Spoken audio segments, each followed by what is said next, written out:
ఓం శ్రీకృష్ణ సద్గురు పరబ్రహ్మణే నమః. ఓం సచ్చిదానందరూపాయ కృష్ణాయ క్లిష్టహారిణే నమో వేదాంత వేద్యాయ గురవే బుద్ధిసాక్షిణే. ఓం సశంఖచక్రం సకిరీటకుండలం సపీతవస్త్రం సరసిగృహేక్షణం సహారవక్షస్థల కౌస్తుభశ్రియం నమామి విష్ణుం శిరసా చతుర్భుజం. శ్రీ మహాభాగవతము దశమస్కందము ఉత్తర భాగము. ఆ తర్వాత ధర్మరాజు ఋద్విగ్న గణాలకు సదస్యులను బహుదాక్షిణలు ఇచ్చి తృప్తిపరిచాడు. పరచి వివిధ రూపాలుగా అర్చించాడు. అవబృధ స్నానం చేయడానికి సంతోషంగా బయలుదేరాడు. మురజ మృదంగ గోముఖ శంకడిండిమ పణవాదిరవములంబరము నిండా గవిసూతమా గదగాయక వంది వైతాళిక వినుతులందందమెరయ వితతమద్దల వేణు వీణారవంబుళ గతులకు నర్తకి గతులు సెలగా ధరళ విచిత్రక ధ్వజ పతాకాంకిత స్యందన గజవాజి చయములెక్కి సుత సహోదర హిత పురోహిత జనంబు కటక కేయూరహార కంకణ కిరీట వస్త్రమాల్యానులేపన వ్రాతములను విభవముప్పారగైసేసి వెడలనంత. మురజములు, మృదంగాలు, గోముఖాలు, శంఖాలు, డిండిమాలు, పణవాలు మొదలైన వాద్యాలు ధ్వనులు ఆకాశాన్ని అంటుతూ ఉన్నాయి. కవులు, సూతులు, మాగధులు, గాయకులు, వందులు, వైతాళికులు యొక్క వినతులు అంతటా వ్యాపిస్తూ ఉన్నాయి. విస్తృతమైనటువంటి మృదంగ, వేణు, వీణారవాళ గతులకు నర్తకీ గతులు తోడయ్యాయి. కదులుతూ ఉన్న విచిత్ర ధ్వజ పతాకాలు కలిగిన రథాలను, ఏనుగులను, గుర్రాలను ఎక్కి కొడుకులతో, సోదరులతో, హితులతో, పురోహితులతో కలిసి కంకణాలు, భుజకీర్తులు, హారాలు, కిరీటాలు, వస్త్రమాల్యాలు, మైపూతలు మొదలైన అలంకారాలతో ధర్మజుడు వైభవంగా బయలుదేరాడు. యదువు, సృంజయుడు, కాంబోజ, కురు, కేకయ, కోసల రాజులు చతుర్విధ సేనా సమేతులై భూమి కంపించేలా వెంటనంటే బయలుదేరారు. ఋత్వికులు, సదస్యులు మంత్రాలు చదువుతూ ముందు నడుస్తూ ఉన్నారు. అందంగా మెరుస్తూ ఉన్న బంగారు హారాలు, మణిహారాలు మెడలో ధరించి ధర్మరాజు ఎత్తైన వేగవంతమైన గుర్రాలను పూంచిన పూలరథంలో భార్యతో పాటుగా ఎక్కాడు. అతి మనోహరంగా వైభవంగా వస్తూ ఉన్నాడు. అప్పుడు వారకాంతలు తమ వారితో కలిసి వచ్చారు. కనకాద్రిసాను సంగత కేకినుల భాతి గ్రొమ్ముళ్ళు వీపుల గునిసియాడ ధరళ తాటంక ముక్త ఫలాం శుద్ధ్యుతల్ చెక్కుటద్దములతో చెలిమి చేయ బొలసియ దృశ్యమై బోని క్రొమ్మెరుగుల గతుల గటాక్షదీధితులు దనరా మంచుపై నెగయును కించు జక్క వలన జన్నులు జిలుగు కంచలన నరుమ మహిత కుచ భార కంపిత మధ్యలగుచు నర్ధిమొలనూళ్ళు మెరయ పయ్యదలు జీరగర సరోజాత కంకణ క్వణములను జరణనూపుర ఘోషముల్ సందడింప మేరు పర్వత చర్యల మీద ఉన్న ఆడు నెమళ్ళులాగానే వారి యొక్క క్రొమ్ముడులు వీపుల మీద నాట్యం చేస్తూ ఉన్నాయి. కదులుతూ ఉన్న చెవుల ముత్యాల దుద్దులు కాంతులు చెక్కుటద్దాలతో చెలిమి చేస్తూ ఉన్నాయి. కనిపించి మాయం కానీ క్రొత్త మెరుగులులాగానే వారి చూపులు కాంతులు ప్రసరిస్తూ ఉన్నాయి. మొలనూళ్ళు సవడి చేస్తూ ఉన్నాయి. పయ్యదలు జారుతూ ఉన్నాయి. చేతి కంకణాలు, కాలినూపురాలు ధ్వనిస్తూ ఉన్నాయి. ఆ వారకాంతలకు మందగమనాల వలన చెమట బిందువులు పుట్టగా మందహాసాలతో ముఖాలు వెలిగిపోతూ ఉన్నాయి. తుమ్మిదల వంటి ముంగురులు చిందరవందరగా పడుతూ ఉన్నాయి. అమందానందంతో సాగిపోతూ ఉన్నారు. బంగారపు కొమ్ములలో జవ్వాది, పన్నీరు మొదలైన సువాసన భరితమైన నీటిని నింపి తోటివారి మీద చల్లుతూ ఉన్నారు. ఎర్ర కలువలతో చిగురుటాకులతో సిద్ధపరిచిన చిమ్మన గ్రోవులలో పరిమళించే పూతేనియలను నింపి వరుసలు కలుపుకొని ప్రక్క నుండి అవకాశం చూసుకుని చిమ్ముతున్నారు. కస్తూరి కుంకుమ ముద్దను ముఖపద్మాలపై ఏమరుపాటుగా ఉండగా పూసేస్తున్నారు. మనసులు ఉత్సహిస్తూ ఉండగా, అందెలు గళ్ళుమని మ్రోగుతూ ఉండగా ఊరుకుతూ పరుగులు తీస్తూ ఉన్నారు. వెన్నెల జడివాన వంటి కర్పూర ధూళితో కలిసిన కుంకుమ పుప్పొడిని చేతులతో శిరసులపై చల్లుతూ ఉన్నారు. పువ్వు గుత్తులను వేటివేస్తూ పరిహసిస్తూ ఉన్నారు. తమ చేతులలోని బంగారు గిన్నెలలోని పన్నీటితో చంగావి పట్టు పుట్టాలు తడిసిపోగా పరిహసిస్తూ ఉన్నారు. తమ చేతులలోని బంగారు గిన్నెలలోని పన్నీటితో చంగావి పట్టు పుట్టాలు తడిసిపోగా శరీరావయవాలు కనబడుతూ ఉంటే సిగ్గు ఎక్కువ కాగా కనురెప్పలకు వాటిని మరుగుపరుస్తూ ఉన్నారు. పురుషులు తాము కలిసి ఆ వనితలు ఇష్టములైన సరసోక్తులు ఆడుకుంటూ సంతోషంగా పంతాలు పోతూ వసంతాలాడారు. విమానాలెక్కిన ఇంద్రుని భార్యలలాగానే అప్పుడు బంగారు పల్లకీలు ఎక్కి తమ చెలికత్తెలు సేవిస్తూ ఉండగా రాజుల భార్యలు వస్తూ ఉన్నారు. సరసాలాడడానికి తమకు తగినట్టి రాజుల భార్యలు చెలికత్తెలపై తమ సఖులను పురికొల్పి వసంతాలు చల్లిస్తున్నారు. భావగర్భితాలైన వారి చతుర సరసోక్తులకు చిరునవ్వు నవ్వుకుంటూ ముఖపద్మాలు వికసిస్తుండగా వెళ్ళారు. ఈ రీతిగా ధర్మరాజు తన సామ్రాజ్య వైభవం చాటుకుంటూ గంగానదికి వెళ్ళాడు. అక్కడ తన భార్యతో కలిసి శాస్త్రోక్తంగా వేద ఘోషలు చెలరేగుతూ ఉండగా అవబృత స్నానం చేశాడు. ఆ సమయంలో అనిమిషదుందుబిఘనని నిస్వనములు వీతెంచ పుష్పవర్షము గురిసెన్ మునిదేవ పితృమహీసుర వినుతల రవ మెసగినప్పుడు నిర్మల చరిత దేవదుందుబుల ఘనమైన మోత వినిపించింది. పుష్పవర్షము కురిసింది. మునులు దేవతలు పితరులు బ్రాహ్మణులు పొగుడుతూ ఉన్న ధ్వనులు చెలరేగాయి. నరులెట్టి పాపులైనను గరమద్దిని నెద్ది చేసి కథ కల్మషులై చెరియింతురట్టి అవభృదమరుదుగా గావించిరెలమిన కిల జనంబుల్. ఎటువంటి పాపాత్ములైనా ఏది చేసి పాపాలను పోగొట్టుకోగలుగుతారో అటువంటి అవభృద స్నానాన్ని జనులందరూ సంతోషంగా చేశారు. అంతధర్మతనయుండభినవ మృదులదుకూల సురభి కుసుమ మాలికానులేపనములు రత్నదీపిత భూషణావలులు దాల్చి వైభవమున నొప్పే. ఆ తర్వాత ధర్మరాజు మెత్తని కొత్త పట్టుబట్టలను, పరిమళం కలిగిన పూలమాలలను, మైపూతలను, ప్రకాశించే రత్నాభరణాలను ధరించి వైభవంగా అలరాడాడు. ఆ తర్వాత అవబృత స్నానం చేసి తిరిగి వచ్చాడు.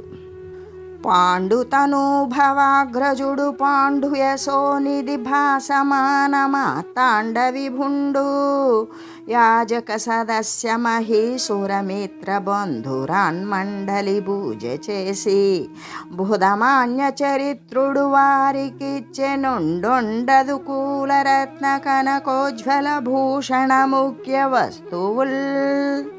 పాండురాజు కొడుకులలో పెద్దవాడు, స్వచ్ఛమైన కీర్తి కలవాడు, సూర్యునిలా ప్రకాశించేవాడు, బుధులు గౌరవించే నడత కలిగినవాడు అయిన ధర్మరాజు యాజకులను, సదస్యులను, బ్రాహ్మణులను, మిత్రులను, బంధువులను, రాజులను కూడా పూజించి వారికి ప్రత్యేకంగా పొట్టుబట్టలు, బంగారు, రత్నాల ఆభరణాలు మొదలైన వస్తువులను ఇచ్చాడు. ఈ రీతిగా నారాయణ పరాయణులై దేవతలతో సమానమైన ప్రకాశ ప్రభావాలు కలిగిన రాజ్యంలోని స్త్రీ పురుషులందరూ కూడా అమూల్యమైన రత్న ఆభరణాలను, మాల్యానులేపనాలను ధరించి పరమ ఆనందంతో ఉన్నారు. అంతా సునిశిత భక్తి తన్మఖము చూడగ వచ్చిన ఎట్టి దేవతాముని ధరణీసుర ప్రకర భూవర విజ్జన శూద్ర కోటి అజ్జన వర చంద్రుచే నుచిత సత్కృతులంబరితోష చిత్తులై వినయముతోడ ధర్మజుని వీడ్కొని బోవుచు బెక్కు బంగులన్. ఎంతో భక్తితో ఆ యజ్ఞాన్ని చూడడానికి వచ్చిన దేవతలు, మునులు, బ్రాహ్మణోత్తములు, క్షత్రియ, వైశ్య, శూద్రులు ధర్మరాజు చేత ఉచిత రీతిని సత్కరింపబడ్డారు. వారంతా సంతోషించారు. వినయంగా ధర్మరాజు వద్ద వీడ్కోలు తీసుకుంటూ అనేక విధాలుగా అతన్ని కొనియాడారు. హరిచరణాంబుజాతయుగళార్చకుడై పెను పొందబాండు భూవర సుతురాజసూయమఖ వైభవమున్నుతించుచున్ సమాదరముననాత్మ భూములకు దారతనే గిరి ధర్మసూనుడున్ సరసి జనేతృదాననుపకజాలకయుండు మటంచు వేడినన్. శ్రీహరి పాదపద్మాలను అర్చిస్తూ వృద్ధిలోకి వచ్చిన పాండురాజు కొడుకు ధర్మరాజు చేసిన రాజసూయ యాగ వైభవాన్ని మెచ్చుకుంటూ వారంతా కూడా ఎంతో ఆదరంగా తమ ప్రాంతాలకు వెళ్ళిపోయారు. ధర్మరాజు శ్రీకృష్ణుని పంపలేక ఉండమని కోరాడు. ఈ రీతిగా ధర్మరాజు వేడుకోగా శ్రీకృష్ణుడు యాదవులందరినీ కూడా కుశస్థలికి వెళ్ళమని చెప్పి పంపివేశాడు. కొద్దిమంది పరివారంతో తాను ధర్మజునికి ప్రియం చేకూరుస్తూ ఆ నగరంలో సంతోషంగా ఉన్నాడు అని చెప్పి సుఖయోగి ఇంకా ఇలా అన్నాడు. జనవర పాండు భూపతనుజాతుడు దుస్తరమౌ మనోరథాబ్దిని సరసీరుహాక్షుడను తెప్పక తంబున దాటి భూరి శోభనయుతుడై మనోరుజయుబాసి ముదాత్మకుడై వెలింగే నవ్వన రుహనాబదాస జనవర్యులకు గలవేయ సాధ్యముల్. రాజా, ధర్మరాజు దుస్తరమైన కోరిక అనే మహాసముద్రాన్ని శ్రీకృష్ణుడు అనే తెప్పతో దాటి గొప్ప శుభాలు పొందాడు. మనోవేదన కూడా తీరింది. చిత్తంలో సంతోషించాడు. ఆ పద్మనాభుని దాసులైన రాజులకి అసాధ్యాలు అంటూ ఏమీ ఉండవు కదా. ఆ సమయంలో రాజసూయమఖవర ప్రభావమునకు నకిల జనులు మోదమందిరపుడు కలుషమానసుండు కులపాసనుడు సుయోధనుడొకండు దక్క ధరణినాదా. రాజా, శ్రేష్టమైన రాజసూయ యాగ ప్రభావానికి జనులందరూ కూడా సంతోషించారు. మనసులో ఆశ్చర్యం ఉన్న కులంలో చెడబుట్టిన సుయోధనుడు ఒక్కడే సంతోషించలేదు అని చెప్పగా విని సుఖయోగిని పరీక్షిత్ మహారాజు ఇలా అడిగాడు. అఖిల జనులకెళ్ళనానంద జనకమయ్యనయుమఖము కురుకులేశ్వరునకున్ గరమసహ్యమైన కారణమయ్యది ఎరుగబలుకు నాకు నిద్ధ చరిత. సచ్చరిత్రుడా, అందరకు ఆనందాన్ని కలిగించిన యజ్ఞం కురుపతికి అంత అసహ్యమైనది కావడానికి కారణమేమిటి? నాకు వివరంగా చెప్పండి అని నమునేంద్రుడిట్లను ధరాధిపుతో గురురాజు బాండునందనుల దశనన్ననేక దురితంబులు నిచ్చలు సేయుచుండు నైనను నొకనాడు పంకరుహనాభదయా పరిలబ్ధ భూరి శోభన జిత దేవ దైత్య నరపాలక రాజ్య రమా మహత్వమై అని అడిగిన వెంటనే మునీంద్రుడు ఇలా చెప్పాడు. కురురాజు పాండుకుమారులకు ఎప్పుడూ కీడు చేస్తూనే ఉంటాడు. అయినా కానీ వారు శ్రీకృష్ణుని దయ వల్ల మిక్కిలిగా శుభాలనే పొందారు. దేవతలను, దైత్యులను, రాజులను జయించి ఆ సంపదతో మహిమాన్వితులే అయ్యారు. వెలయునూన సంపదల విశ్రుత కీర్తులు మిన్ను ముట్ట బెంపలరిన పాండు భూవర సుతాగ్రజుడంతి పురంభులోనుజ్వలమణిభూషణాం సురుచిజాలము పర్వభయోజనాభూ నోత్కలిక భజింపుచున్ ఘన సుఖస్థితి భూరి మనోహరాకృతిన్. తమకు లభించిన అత్యధికమైన సంపదలతో లోకంలో చక్కని కీర్తిని గడించారు. అలా ఆనందంగా ఉన్న ధర్మరాజు ఉజ్వలమైన మణిభూషణాలు ధరించి ఆ కాంతులు నలువైపులా ప్రసరిస్తూ ఉండగా చక్కని మనోహరమైన రూపం కలిగిన శ్రీకృష్ణుని అంతఃపురంలో ఉత్సాహంగా సేవిస్తూ ఉన్నాడు. ఆ దృశ్యాన్ని చూశాడు సుయోధనుడు. అదిగాక ఇంకొక కారణం కూడా ఉంది. మాధవుని భార్యలతో పాటుగా మెరుపు తీగలా మెరిసిపోతూ ఉన్న ద్రౌపది వైభవాన్ని చూశాడు. మాధవుని భార్యలు చాలా అందంగా ఉన్నారు. ఇంద్రనీలాల వంటి ముంగురులు అష్టమి నాటి చంద్రరేఖలలా ఉన్న నుదుళ్లపై ముసురుతూ ఉన్నాయి. మన్మధుని విండ్ల వంటి కనుబొమ్మలతో కన్నులు మెరుపు దండల వలె కాంతులు వెదజల్లుతూ ఆకర్ణాంతం వ్యాపించి కాటుకులతో రంజిల్లుతూ ఉన్నాయి. మల్లె మొగ్గల వంటి దంతాల కాంతులు మందహాసాలనే వెన్నెలల్లో కలిసి చెక్కిళ్ళ మీద ప్రసరిస్తూ ఉన్నాయి. అవి అద్దాలలాగానే ఉన్నాయి. ఆ చెక్కిళ్ళ మీద కర్ణకుండలాల కాంతి రకరకాలుగా ప్రతిఫలిస్తోంది. మెడలో కంఠాభరణాలు, ముత్యాల హారాలు ఉన్నాయి. బంగారు వడ్డానాలలోని మువ్వలు కటిభాగంలో సందడి చేస్తూ ఉన్నాయి. ఎర్ర కలువల చిగురాకుల కాంతులను మొత్తంగా గుత్తకు పుచ్చుకున్నట్లుగా ఉన్నాయి. అరచేతులు అరికాళ్ళు మెల్లగా నడుస్తూ ఉంటే కాళ్లకు ఉన్న మణినూపురాలు ప్రతిధ్వనిస్తూ ఉన్నాయి. చేతులకు ఉన్న రత్న కంకణాలు, ఉంగరాలు మొదలైన వివిధ ఆభరణాల కాంతులు సూర్యకిరణాలను కూడా ధిక్కరిస్తూ ఉన్నాయి. వారు ఉపయోగించిన కస్తూరి, కర్పూరము, మంచిగంధము, కుంకుమల యొక్క సువాసనలు ముక్కు పుటాలకు వెక్కసమనిపిస్తూ ఉన్నాయి. వారందరూ కదిలే మాణిక్యపు బొమ్మలలా, ఆకాశం నుండి భూమికి దిగి సంచరించే చంద్రరేఖలలాగా శృంగార రసం మూర్తిభవించి లోకాలను మోహింపజేసే మోహినీ దేవతలులాగా ఉన్నారు. మెరుపు తీగలా ఉన్న ద్రౌపదీదేవి వారి మధ్యలో మహావైభవంగా ఉంది. ఆమె మహావైభవాన్ని, రాజసూయ యాగ మహోత్సవాన్ని చూచిన సుయోధనునికి మనసు దహించుకుపోయింది. అలాంటి పరితాపంతో అతడు వేగిపోతూ ఉండగా ఒకరోజు ధర్మరాజు నిర్మలమైన తన సభాభవనానికి వెళ్ళాడు. సుత సహోదర పురోహిత బాంధవామాత్య పరిచార భటకోటి బలసి కొలవా గలితమాఘద మంజులగాణంభు పాటక పఠన రవంబును భ్రమదమొసగా గంకణ గుణగుణత్కారంబు శోభిల్ల సరసి జాననలు చామరములిడగా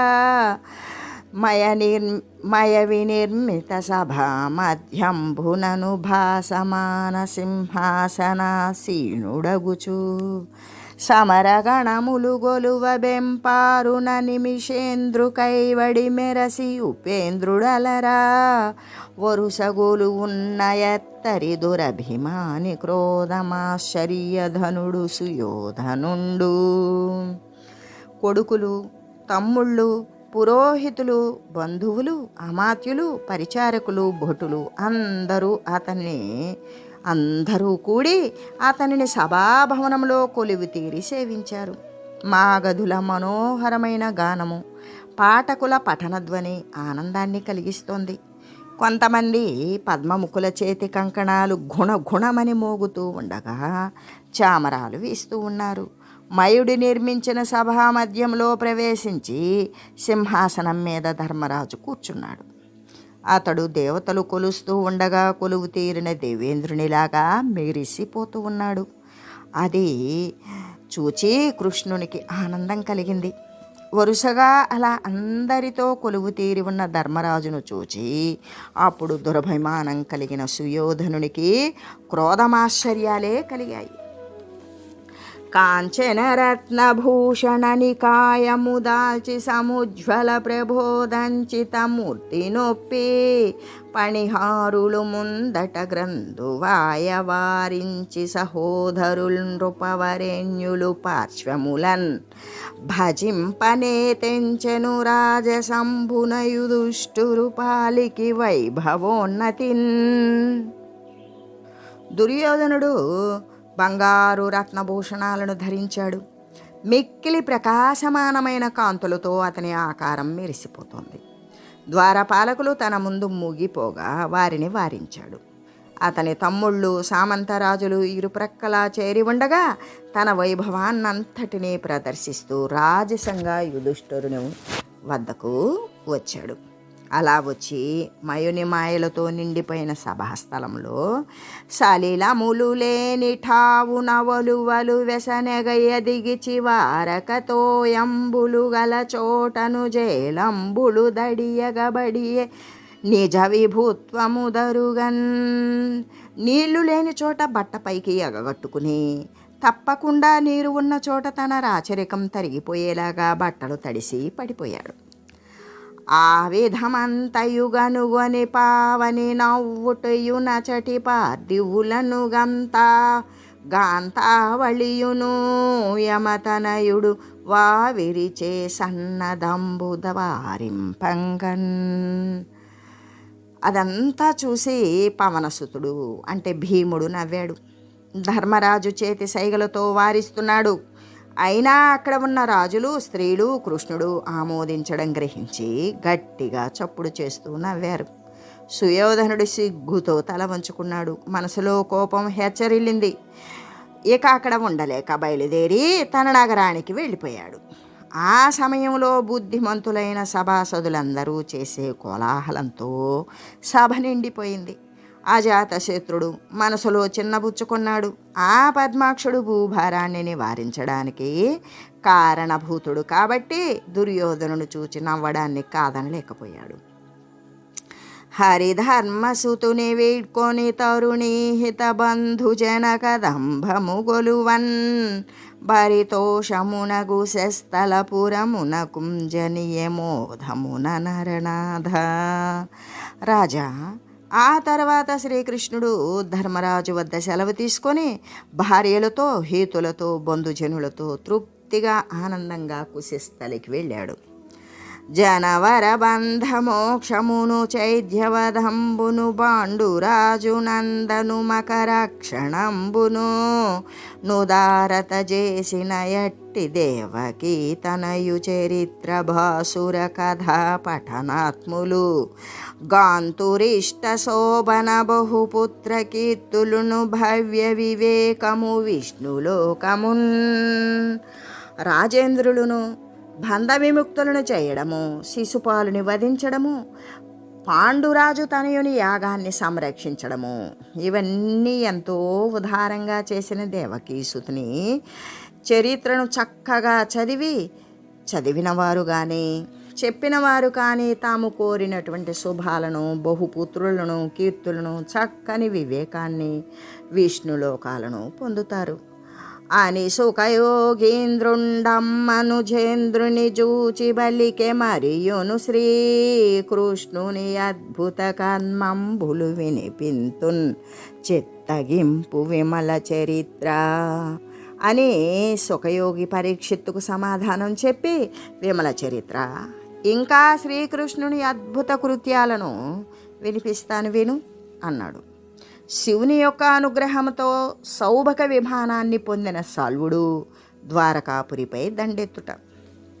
వసుధేశ వినుమును వైదర్భి పరిణయ వేల దుర్మధ శిశుపాల భూమి వరుణకు దోడ్పడనరుదించి సైనికావలి తోడదోడరి దౌర్బలము దూలి హరిచేత నిర్జితులైన రాజులలోన జైద్యుని చెలికాడు సాల్వ భూమి పతి జరాసంధాది పార్థివ ప్రకరంభు విని మత్స అంతరానల విపుల శిఖల ధాత్రి నిటమేదవేత యాదవముగాగా గడగిసేయుదునని దురాగ్రహముతోడ పంతములు వల్కి అటజని భరిత నిష్టదపముగా వింపభూని సుస్థలమునందు. రాజా విను, పూర్వము రుక్మిణి వివాహం సందర్భంగా దుర్మధుడైన శిశుపాలరాజుకు సహకరించడానికి వచ్చి సైనికులతో సహా ఎదుర్కొని తమ భుజబలం పనికి రాకపోగా హరిచేత ఓటమి పాలైన రాజులలో చైద్యుని స్నేహితుడు సాల్వరాజు ఒకడు. అతడు జరాసంధుడు మొదలైన రాజులు వింటూ ఉండగా మత్సరాగ్ని జ్వాలలతో దహించుకుపోతూ ఇకపైన భూమి మీద యాదవులంటూ లేకుండా చేస్తాను అని పట్టుదలతో ప్రతిజ్ఞ చేశాడు. అక్కడి నుండి వెళ్ళి గొప్ప నిష్టతో తపస్సు చేయాలి అని మంచి ప్రదేశాన్ని చూసుకున్నాడు. ధృతి వదలకయోగ్రస్థితి ప్రతిదినమును బిడికడవని రజమశనముగా నతి నియమముతో నా పశుపతి శంకరు ఫాలనయను భర్గుసును మేసున్. ధైర్యం విడక ప్రతిదినము కూడా పిడికెడు దుమ్మును మాత్రమే ఆహారంగా స్వీకరిస్తూ అతి నియమంతో పశుపతి పాలలోచనుడు భర్గుడు శంకరుడు అయిన ఉమాపతిని కూర్చి ఉగ్రంగా తపస్సు చేశాడు. చదరని నిజ భక్తిని తత్పద పద్మములాత్మ నిలిపి బాయకయొక ఏడుదిత క్రియ భజించిన మదనారియువాని భక్తి మహిమకు వసుడై నిశ్చలమైన భక్తితో ఆ శివుని పాద పద్మాలను మనస్సులో నిలుపుకొని విడవకుండా 1 ఏడాది పాటు చక్కగా సేవించాడు. శివుడు కూడా వాని యొక్క భక్తి మహిమకు వసుడైపోయాడు. భోరణ ప్రత్యక్షంబై కోరిన వరమేమి అయిన గొసరకయుత్తున్ వారక వేడుమటన్నను నా రాజతపోధనుండు హరుణకు ప్రీతిన్. వెంటనే ప్రత్యక్షమయ్యాడు. ఏ వరమైనా కోరుకో, కాదనకుండా ఇస్తాను, సందేహించకుండా అడుగు అన్నాడు. ఆ రాజేంద్రుడు సాల్వుడు ప్రీతితో శివునికి వందనంబాచరించి ఆనంద వికచవదనుడై నొసలంజలి గదియజేర్చి శ్రితదయాకార నన్ను రక్షించదేని నెరుగ వినిపింతు వినుము మదీప్సితంబు. నమస్కరించాడు. ఆనందంతో ముఖం వికసించింది. నుదుట చేతులు జోడించాడు. ఆశ్రితుల పట్ల దయగలిగిన వాడవు, నన్ను రక్షించాలి అనుకుంటే నా కోరిక ఏమిటో స్పష్టంగా చెబుతాను విను. గరుడ గంధర్వ యక్ష రాక్షస సురేంద్ర వరులచే సాధ్యపడక నా వలయు నెడల నభ్రపదమునదిరిగెడు నట్టి మహిత వాహనము నాకు దయచేయు వరదైశా. ఓ వరదుడా, ఓ ఈశా, గరుడు గంధర్వులకు, యక్షులకు, రాక్షసులకు, దేవేంద్రాదులకు కూడా అలివి కానట్టి నేను కోరిన చోటికి ఆకాశ మార్గంలో పోగలిగినట్టు ఒక గొప్ప వాహనాన్ని నాకు దయచేయించు అని కోరాడు. ప్రసన్నుడైన హరుడు వాని కోరికకు తగిన పురాన్ని నిర్మించమని మయుని నియోగించాడు. అతడు సరే అన్నాడు. ఇచ్చ వచ్చిన చోటికి పోగలిగినది మిక్కిలి పెద్దది అయిన విమానాన్ని లోహంతో నిర్మించి సౌబకం అనే పేరు పెట్టి సాల్వునకు ఇచ్చాడు. వాడు కూడా పరమ ఆనందాన్నే పొందాడు. ఆ విమానాన్ని ఎక్కి యాదవుల పట్ల తనకు కలిగిన పూర్వ వైరాన్ని తలుచుకొని గర్వంతో మనసు గురుడిదైపోగా ద్వారకా నగరంపై దండెత్తి సేనా సమేతుడై ఆ పట్టణాన్ని ముట్టడించాడు అని శ్రీ సుఖయోగి తెలియజేస్తూ, ఓం మంగళం శ్రీ కురుక్షేత్ర రణక్షోణి విహారిణే పార్థసారథి రూపాయ గీతాచార్యాయ మంగళం.